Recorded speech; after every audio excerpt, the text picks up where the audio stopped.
Ladies and gentlemen, the show we've all been waiting for. Paranormal Buzz Radio is proud to present REP Paranormal and Friends with your hosts, Kim Purvis and Allison Robinson.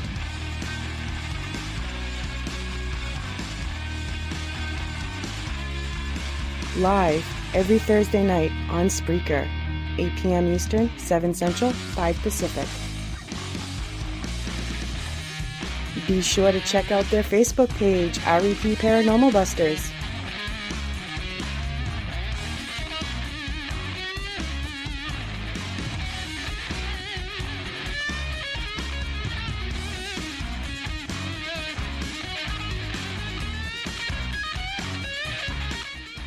The views and opinions expressed in this podcast by the host or the guest do not necessarily reflect the views of Paranormal Buzz Radio or its sponsors. Use of any material produced by Paranormal Buzz Radio without express written consent is strictly prohibited. For information on everything Paranormal Buzz Radio has to offer, visit our website, paranormalbuzzradio.com. Like us on Facebook, follow us on Twitter and Instagram. Listener discretion is advised.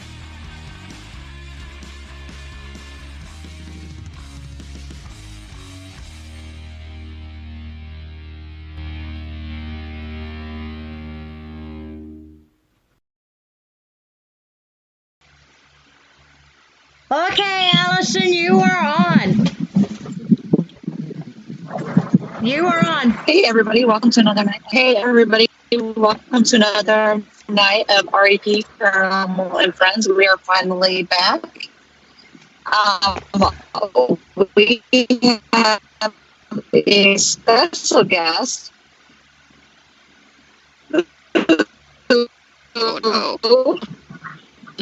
Is a Vedic, astrological, and paranormal researcher, at least. Oh, wow. I think I have. Yep. You're cutting out. Oh, I must be in another spot. That's better. That's better. Okay. So how are you? I'm all right. Thank you for having me on. Yes, absolutely. Typically, I'm usually doing this with Kim at her house, but last minute thing of softball, so that's where I'm heading. So there might be some little lulls and everything here tonight, but let's get on with it. Why don't you tell us a little bit about what is this Vedic astrology and how did you get into this? Oh, okay. Well, how I got into it is I've been into spirituality and pretty much nothing else since I was 13, so I'm pretty obsessive. And Vedic astrology is one of the things that I stumbled on because I was studying Western for a very, very long time, which is where you get your basic sun sign stuff. Like I'm a Taurus, I'm a Virgo, I'm a whatever. And this system I got very addicted to because it's actually the sidereal system. That's what they call it. We don't go by sun signs. We go by the ascendant, which is the birth time. Okay? And you fall back 23 degrees. So that means you are not the same sign according to astronomy, meaning that we go by where the planets actually are. Like if you were to call NASA and ask them where is Jupiter right this second, that's where it would be, and that's where we take it from your birth chart. Okay? Mm-hmm. Is anyone better than the other? For certain things, yes. For Western, it's characteristics. With Vedic, it goes a lot deeper. Hence, the reason why I did this, because you can see who does what and why in their career. More than that, why they have a mystical component to their life, all kinds of things. India is who uses this method of astrology in their entire culture. They time births, they time marriages, they do everything to this, and I can definitely understand why, because once I saw the accuracy in a few hundred charts, mm-hmm. I didn't go back to anything. Now, this goes back like thousands of years, doesn't it? 5,000 at least of oral tradition. Yeah. Yeah, because you kind of hit on that a little bit in your book, which was very interesting. And I also thought how it was interesting that you brought in the paranormal part of it as well, and how paranormal and karma kind of coincide together. How does that work with all of this? Well, so the first thing we have to define is karma, and I've shortened it, truncated it a lot, okay? We in the West feel karma is like crime and punishment. In the East, where that word actually comes from, Sanskrit, it just means an action, like brushing your teeth is a karma. It's going to have the consequence of you either having good teeth or not. That's it. That's all. So when you look at the paranormal and you're working with spirits, you know, you have to look at them as being one continuous life. They just happen to not have a body. So, and it's the same thing that's going to happen to all of us.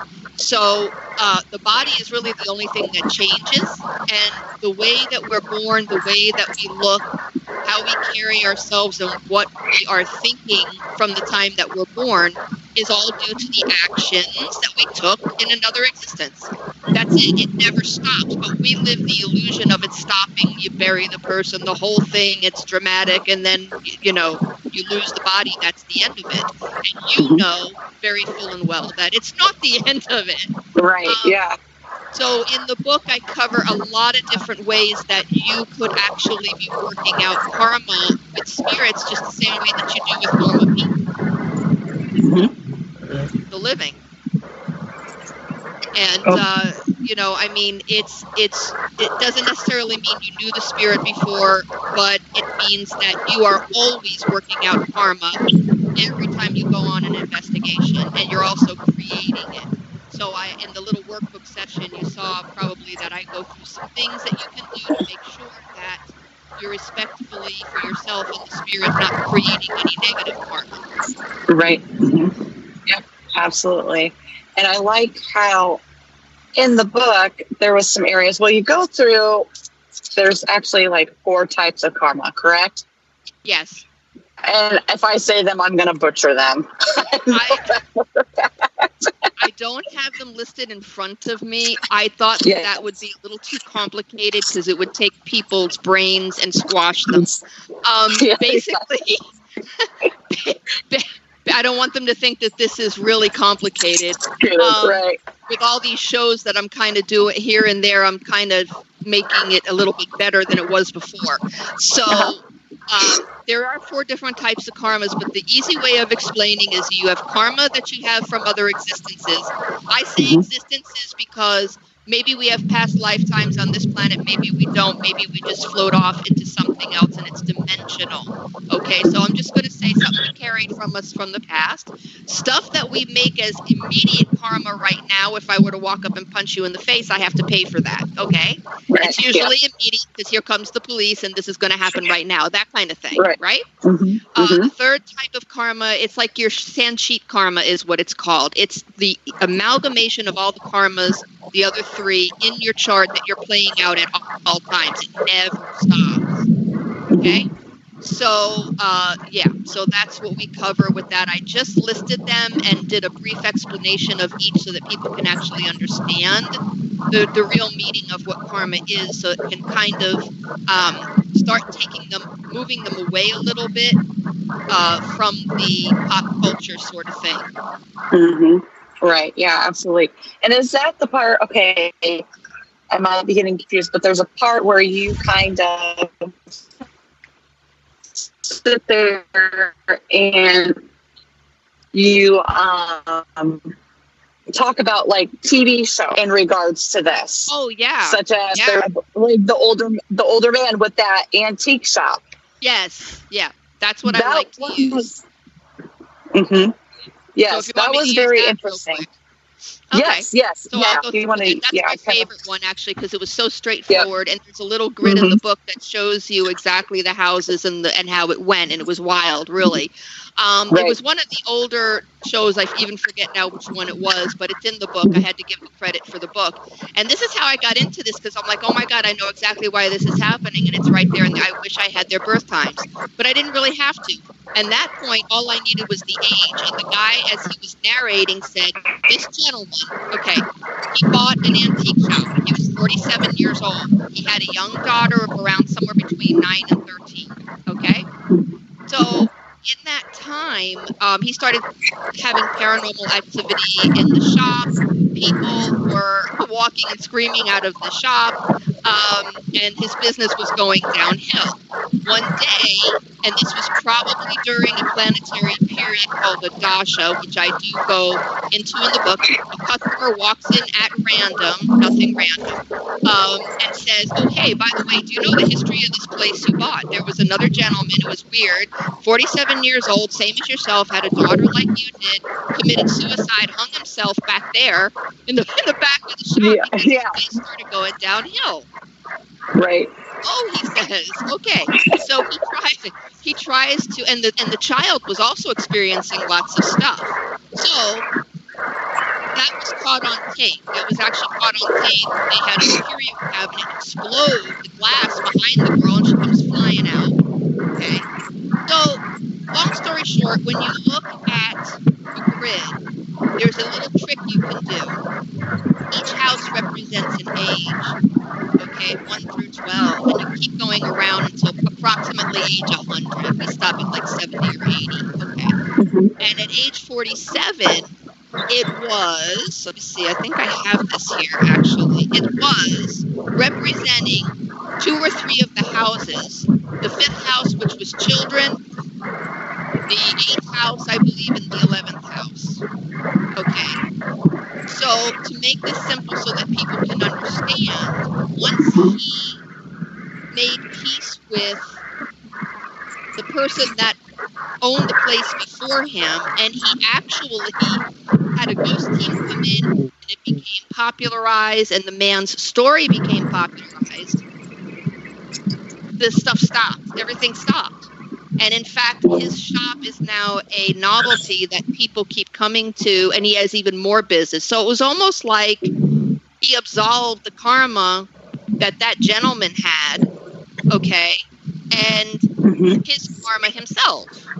So it was almost like he was the guy's doppelganger or something, but it was a karmic thing, and it did take care of. Now, when people don't know astrology and they're not cued into the relationship that this is not random, they will say something like, "Oh, well, you know, you attracted this guy, or the guy wanted you to come into his shop, and that's why you were attracted to it." You know, just like people are attracted to a home. And yeah, partly that is true. That is 50% of it. But you already had this, we believe that you already had this karmically contracted. And he was going to be there anyway. Okay?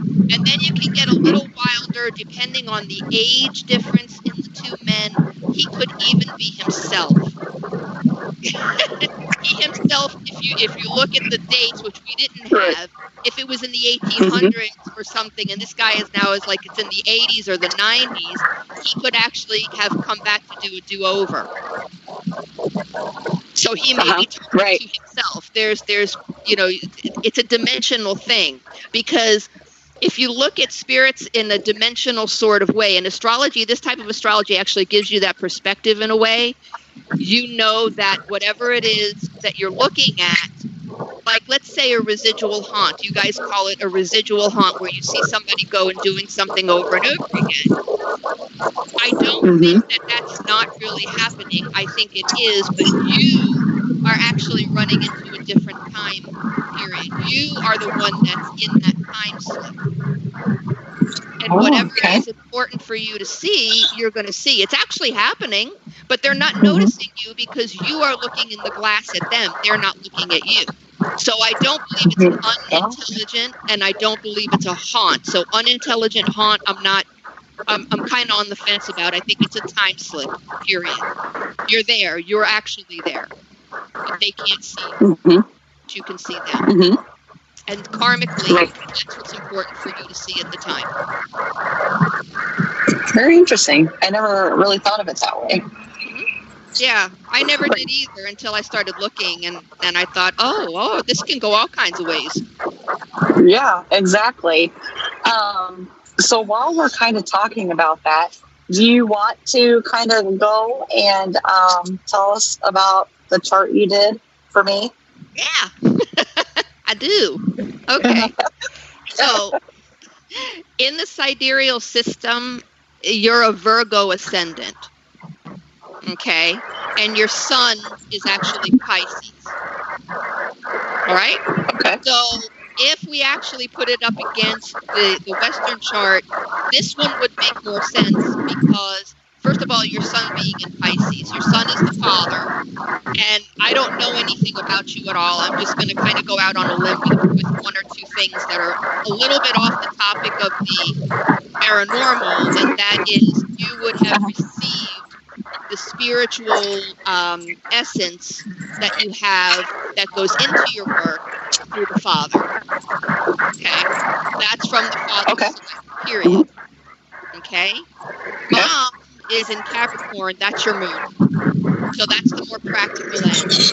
And you have a practical, you could be the person that actually, depending on who else is on your team and their chart, you would be better the person that actually organizes some of the stuff with detail. Like handling the details, handling the organization, making sure everything is in a straight line. Okay, so there's another part. I have that in the book too. Okay, that's good. Creating ghost teams based on people's charts will give each person the ability to see, hear, feel, or organize, or whatever it is, according to the strength of the chart. Because wherever the North Node is, which is I'm going to go into in a second, they're mythological creatures, I guess you want to call it. Rahu and Ketu is one thing. It's a serpent. The head is Rahu, and that is the North Node of the moon. This is your future, where you go into, where you get obsessions, okay, and addictions to things. Ketu is in your past, and it will take you away from that area, okay? So we already did Sun in the 12th house. That's from the father's end. And it also it lights up your 7th house a lot. The 7th house is relationships. The 7th house is you're going to be good leading people. So again, organization and leadership is really, really good for you, okay, in this stuff that you're doing.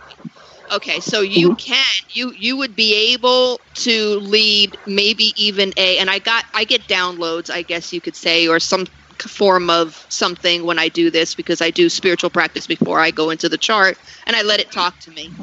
And I could sort of see where you could end up having a, sort of like TAPS has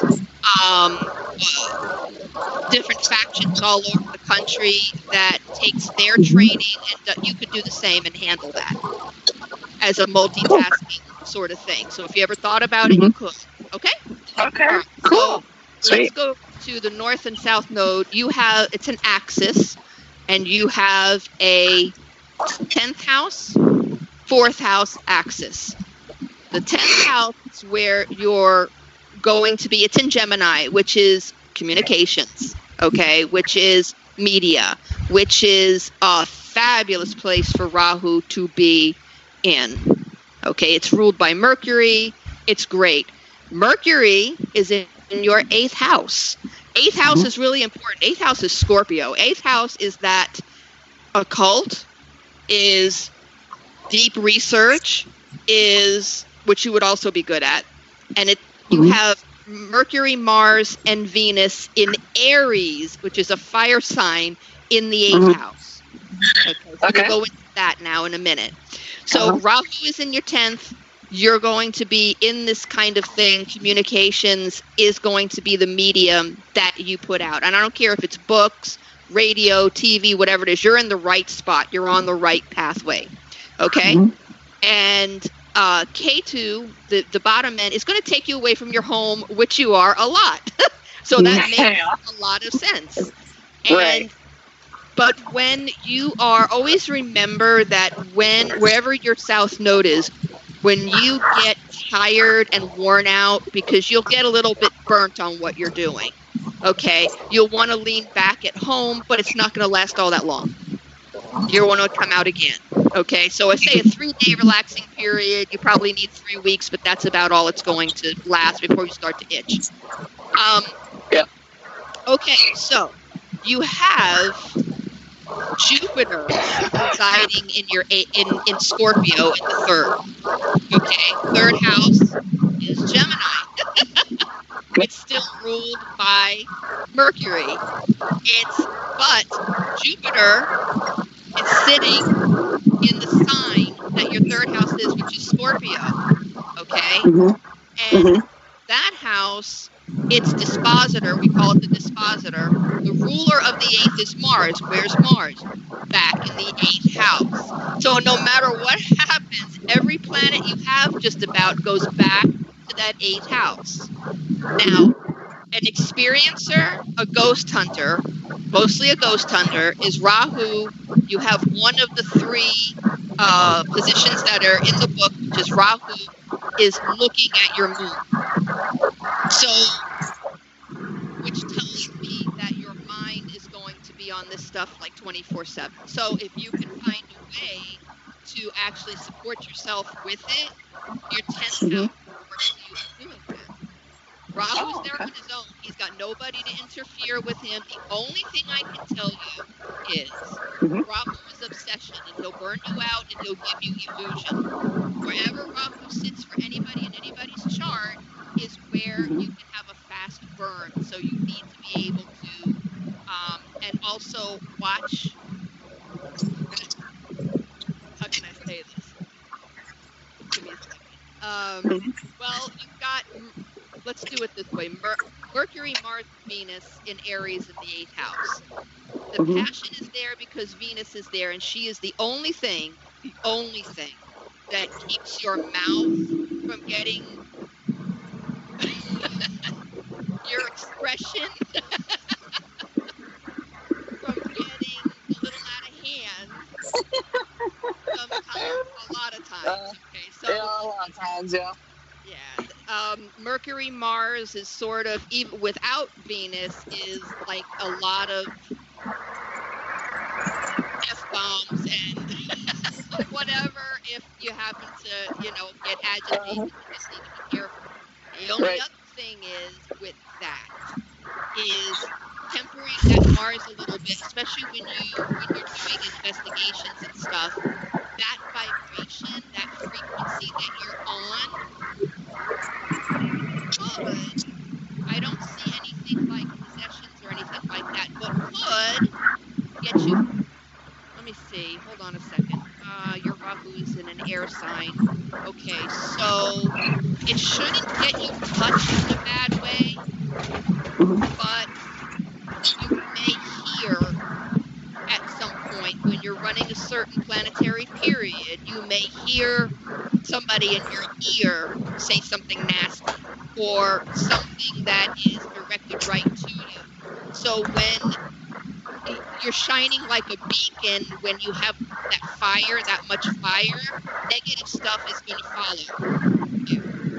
Okay, so you need to make sure that it doesn't go to the home, take the precautions that you know how to take. Okay. You shouldn't, as far as I'm concerned, I didn't see anything where you should get jumped on or beat up or possessed or anything like that. I checked out, there's only a couple of, a lot of people, they say, oh, I dealt with demons and this and that. More than likely, no. More than likely, it's just somebody acting out.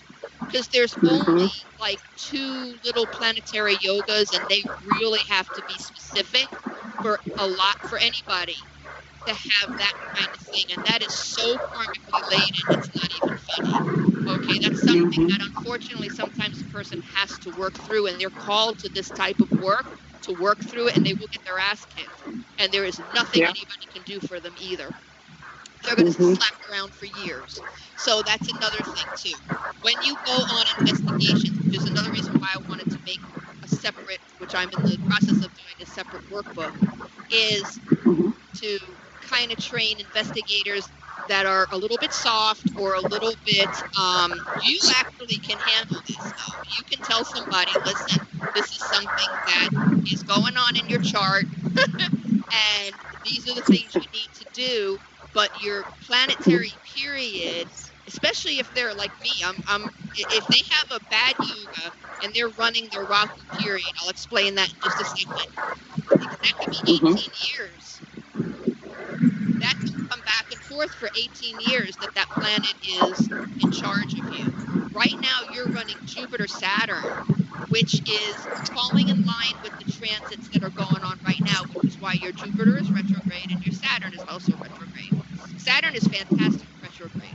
Fantastic. Gives you and Rahu is actually aspecting Saturn. Okay? So a lot of the opportunities you get, though, I just want to say, make sure any opportunity, this is in life, make sure that you're checking it twice, checking in on yourself to make sure that you are not deluding yourself about anything, or you're not kind of being taken. Your intuition will follow you. You just need to read it, to learn how to read it, because lots of opportunities will come your way. It's just which ones are going to be good or not. Okay? And the retrograde Jupiter may have you fall into some traps as far as being tricked. Now, if you put that it's in the 8th house, if you put that in your investigative practice, you could have some butthole spirits come and say, oh yeah, what's his face? Oh yeah, I know this about you. They just want to mess with your head. And this will be, in fact, you just started that period, Jupiter-Saturn. So if you do have anything like that, it's going to happen now until 2022. So that'll be interesting. Oh, nice. Okay. Yeah, that'll be very interesting. And that is karmic because it's a heavy hitter. Jupiter and Saturn are heavy hitting planets. Those are the So when did that start? Okay, I can tell you right now. Okay. Dasha period is, God dog it. Hold on, let me look it on the actual color one right here. Yeah, that's fine. It Jupiter, Saturn, Moon. That's funny. June 3rd, 2021. So right out of the gate yesterday, you started Jupiter, Saturn, Moon, but your Jupiter period started before then. You're just in Jupiter, Saturn, Moon right now. Okay, which means that gets stronger because Rahu is in direct aspect to both Saturn and your Moon. So I think some interesting things might actually start going on. You might want to track that. Now, September, and I'm going to send you this, so don't worry, you'll have the dates. Jupiter, Saturn, Mars is September the 8th, 2021. And then Jupiter, Saturn, Rahu is 11/1. Man, this fall's going to be rocking. If there is anything that's karmic, it's on. Yeah? Yeah. Okay. Yeah. Yeah. So I would actually like to know. I would actually like to keep following your chart. If you can, I'll send a PDF to you. And all you have to do is do what you normally do and document the stuff that's going on and just the dates and everything. And we can get together and kind of discuss what's happening, because that's great for research purposes if you have fantastic plans. Yeah, absolutely. Awesome. Yeah, I was just wondering the dates because we went on an investigation 2 weeks ago, I think. Okay. And interesting stuff. Well, I had some interesting stuff happen. Okay. Was when you're all that. I'm wondering when that started. Yeah, well, your Jupiter period would have started, I think, somewhere around about a month ago. Okay. But the transits have to be there in order to turn something on. So now that Jupiter is going into another sign and you're retrograde, he's retrograde, you're going to kind of match each other. That's the simplest way to put it. Really banal way to put it, but just not to confuse anybody. So now things should get between Jupiter and Saturn with Rahu's aspect. It should. In the moon, I mean, something has to be, the light switch has to be turned on. So whatever it is you need to work out is going to be done. I want to know, because your Rahu is in an air sign, I want to know whether or not start hearing more than anything else. Okay. Yeah. Hearing, even psychic impressions and flashes, if you'd not gotten them before, now Yeah. would be Oh, yeah. time that would happen even more because of its Okay. aspect to the moon. But yeah, only if you have a Rahu in like fire or earth would you get like touched. But that doesn't mean that if you run a subdasha, like I just said, now it's Jupiter, Saturn, Moon, Saturn, Rahu, or something like that, you could possibly get touched. But it's not heavy like that. Okay? Right. It's not heavy like that. So if you were creating a team for you would be better on an EVP. Somebody else would be better walking through to see if they get slapped or whatever. But that's what I want to do. I want to get a team or two and look at all their charts and start to track them so I can put it in the lab because I don't like fluffy food. I like the real thing. Right. Yeah, that's what we need to do. Kim, you need to give her your information, and then we need to get Gina and Jill to give their information to her and see kind of what we all have going on. That would be great. Yeah, that works. Yeah, because Kim's the one who gets poked and stuff the most. So Okay. I'm the one that gets everything else. Mm-hmm. Yep. So yeah, we'll work on that, and then that way you can kind of come up and see what we all have going on, because that would be very interesting to see and kind of see maybe we can use those to our advantage too. You know, like you said, somebody can walk in and see if they get poke slapped, whatever. One of us can see if we can hear anything and all that other stuff. So I mean, it'd be kind of interesting. It might help us out a little bit too. Yeah. See what everybody else's strengths are.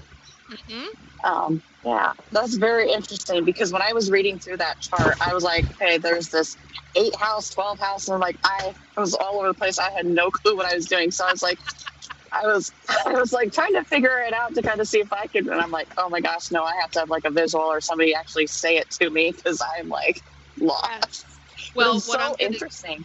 Thank you. I'm going to make very soon in the next couple of weeks an instructional video that just shows awesome. it, because I want to do like a training manual and video so that I can have it there for ghost teams, and all they have to do is go on my site and just download everything and just do it.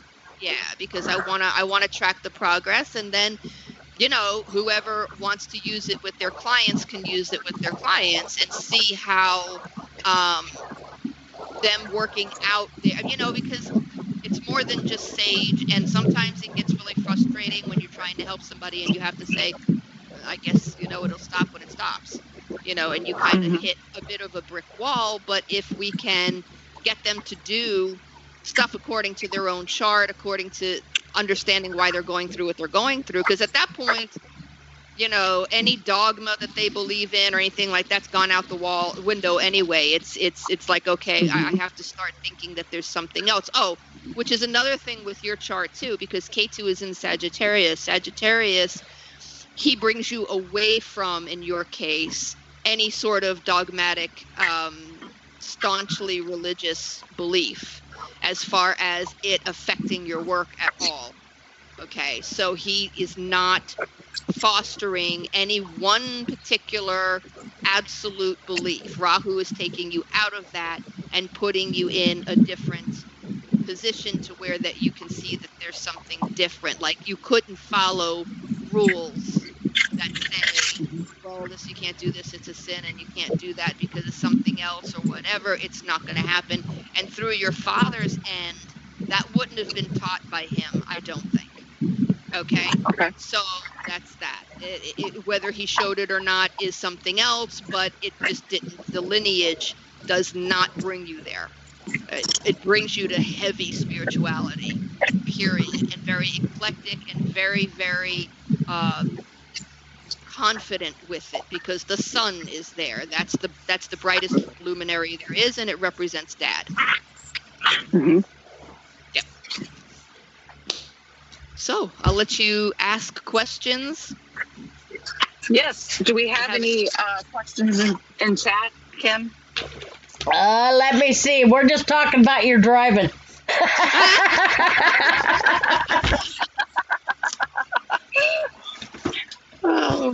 Because when it gets staticky, we said you hit a bump. Oh, yeah, probably. Probably did. Darren wanted to know if she does paranormal locations. I haven't. I can. I'm going to try to do something. I'm in Florida. So once I would do stuff that's in Florida. I'm between here in South Florida and Casadega Spiritualist Camp in Central Florida, which is near Orlando. Okay. Uh-huh. So that's both my homes there. I will be come 2022 once everything is the manual is done and everything, and I've gotten in touch with teams, then I think that I would like to actually go with a few and see if I can be sort of the on-site astrologer and just,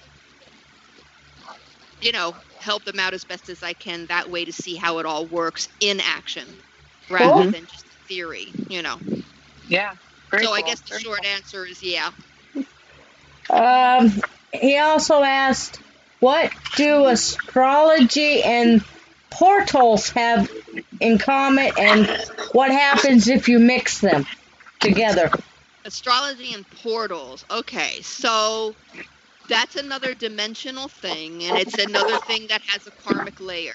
If a person is meant to see something like that or meant to deal with something like that, then again, like Allison probably could, because she has an air Rahu and everything is in the 8th house and Jupiter in the 8th house. She's got a couple of good placements where she might deal with something like that, where somebody else that's a little bit more earth-based probably wouldn't.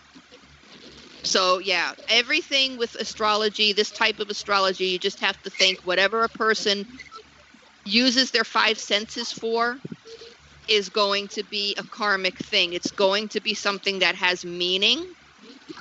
So not everybody that looks for a portal is going to find one. Okay. And, yeah, it's a contracted thing. It's a timed thing that happens, and for a reason, which is why I did this, because I want people to look a little deeper as to why that's happening, and not just that it's fascinating, but hey, there's a hole in the universe, and I can see it, and everybody else can't, or maybe a couple of people can. What karma do I have? What do I have to learn from this? What do I need from this? And that's what, yeah. So that's how everything mixes: portals, ghosts, spirits, mediumship, everything. Oh, Very good. Yep. Gosh, I'm just like, my mind is blown right now. It is. Yeah. I wish I had time to sit down and like try to figure out all this stuff on my own, like I'm so interested in all these different things, and one of these days I'll have time to sit down and be able to do all this stuff. It's just, I am a multitasker, and I try to do a lot of stuff at one time. So Exactly. Yep. Yeah, but I mean, you can handle it. You can handle it. You have the detail, and you have the moon and earth as well. So, but Rahu is looking at it, and Rahu makes obsessions and racing minds. So even though it might be, and it doesn't help that, okay, the moon's dispositor is Saturn because it's Capricorn, and he's retrograde. So that means that, hey, you know what? It doesn't help because it's giving you, it's no restriction. Saturn is typically restriction. Okay, and absolute discipline and whatever. You don't even need to be disciplined to get shit done. It just gets shit done for you. And that's the thing. If you go with the flow with an open Saturn like that, things will just fall into place, and it'll get done magically anyway. Okay? When Saturn is retrograde for you, it's a good time to actually get things done, which is now. Very good. Okay. So, yeah. That was all the questions. Darren said, sorry, not many questions. Listening and learning. I think you totally stumped him tonight. his mind's probably just like, what? He'll have a bazillion questions later on, and then I'll have to forward them to you. That's okay. That's all right. I'm working very hard into making things simpler and simpler and simpler so that people can really, investigators that it's in their chart that they would be interested in something like this, because it won't be everybody. Like I said, I'll get everybody with very strong 8th house placement that like research. When they do, then yeah, those are the people I'll get. And that's I would say a good majority, of people that do this kind of stuff and that are on the road doing it all the time, etc., that have that commitment would be doing that. And so I'm trying to get it out there as much as possible and continue with the research maybe in person. So yeah, 2022 will be my traveling time. Awesome. Cool. Yeah. Yeah, Darren says this is way over his head.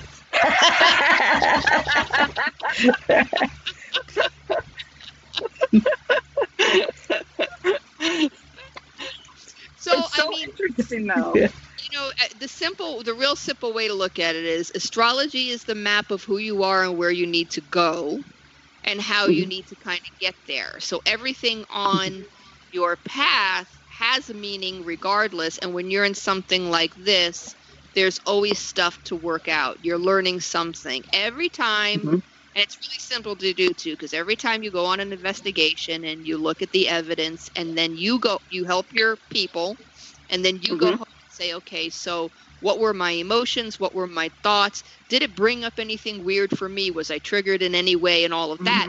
That's where you know where your karmas are and what you have to work through, because it will always have something there for you.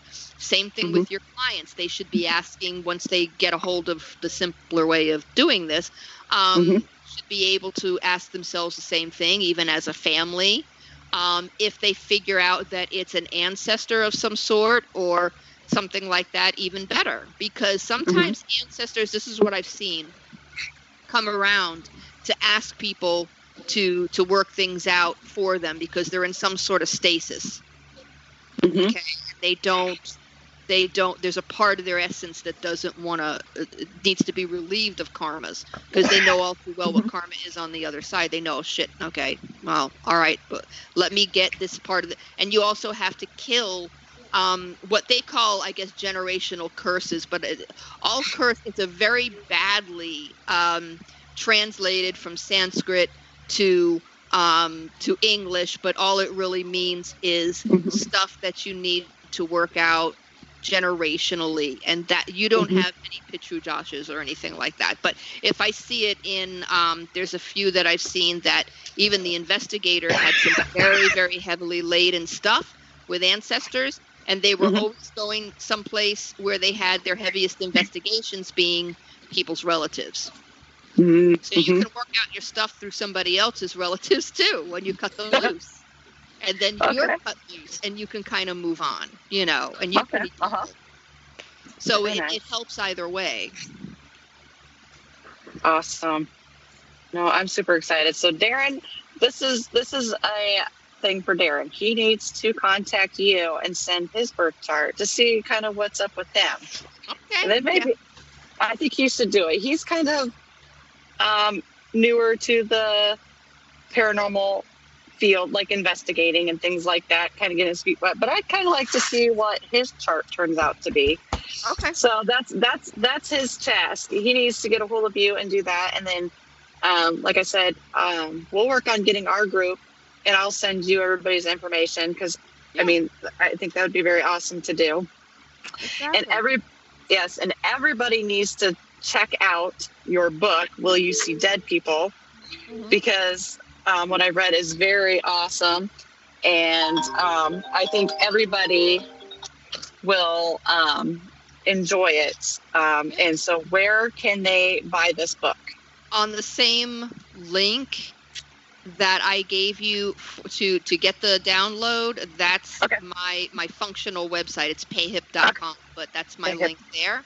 And it's a free download now. It's a free download now, so I'm letting it out free to the world because that's like my business card. So people will get to know who I am a lot faster. I mean, $4 for a download, it didn't make any sense. So all of my books on there, and I also have subscription plans, and I also have readings there. If somebody wants to get their chart done, I do that. The tarot, the oracle, everything. So there you go. Awesome. It will be all there. If you put it in the chat, they could just click on it and go. Okay, so Kim, you can put it in the chat, and then we'll share it on our social media too. So that way, absolutely, we'll get it out there and make sure everybody can get a hold of you. They can read your book. If they want any readings or anything, then all that information will be there as well. Now I know you don't do a ton of social media, but you have a couple areas where maybe if they absolutely need to get a hold of you, they can. Or what's the best way to get a hold of you? Just Facebook chat. That's not a problem. If they're not a friend on Facebook, they can just say, hey, I saw you on REP, or I saw you on this or that, and they can talk to me there, no problem. Okay, awesome. Okay. Yeah, I always have chat up anyway, even though I don't post a hell of a lot. I just do, yeah. Right. Okay, very well. We will get all that information out.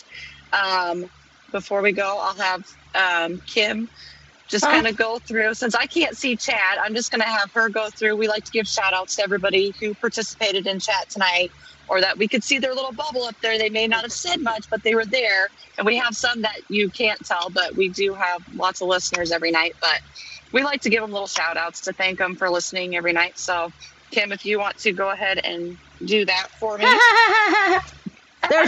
We've got two, Matt and Darren. What did everybody else skip out to tonight? Shay's sick. Well, Allie was actually in there. She messaged me, but she didn't say anything in chat. So I know she was there. I don't see her bubble. Probably off looking for her brain. And what was all that? And I know Leslie's listening because she was asking me about her book, about the book. Perfect. So those sneaky little devils, they just didn't get into chat tonight. Yeah, they weren't in chat, but Leslie messaged me. She wanted to know what you discussed about the book. So. Okay, perfect. Awesome. So thank you, everybody who was in chat. Thank you for everybody who was not in chat but listening. We appreciate each and every one of you.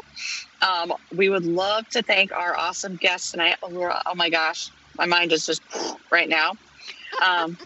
So I'm going to be on the lookout because we have an investigation coming up at the end of July. So it'll be kind of interesting to see what happens. Excellent. I mean, I got one this weekend. Yeah, Kim's lucky duck and gets to go this weekend, but you said the end of July. July 31st. Okay, so and it's gonna be a doozy place. Okay, so by that time, let me look at the dasha periods. Sure. 23rd. Yeah, you're in all of your planets, all your hitters in that yoga that makes you are activated all the way through September the 8th of 2021. Okay. So you're all summer long, girly pie, with Jupiter, Saturn, Moon. Oh, great. Okay. So, Kim, be ready. Darren says he's going to send you a friend request.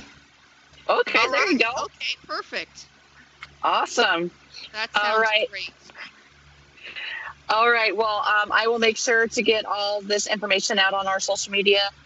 Kim will help with our Facebook pages with that information as well. Yep. Like I said, thank you once again. It was awesome. Probably no show next week. Kim's going to be out of town going to Waverly Hills. Waverly, here I come. Yeah. And so the following week on July 8th, we will actually have the Outlaw Psychic. Her name is Melissa Bryan. So make sure you guys tune in for that one. It'll be awesome.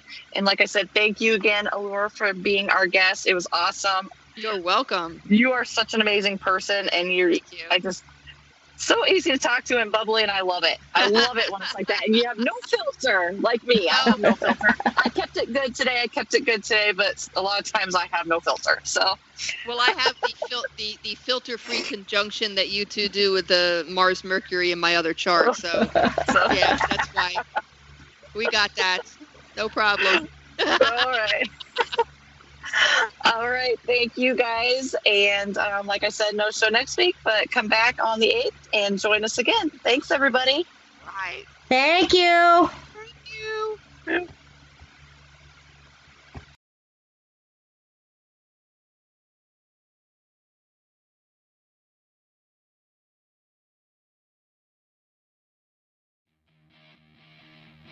Thank you for listening to REP Paranormal and Friends. Be sure to check out Kim and Allison on Facebook at REP Paranormal Busters.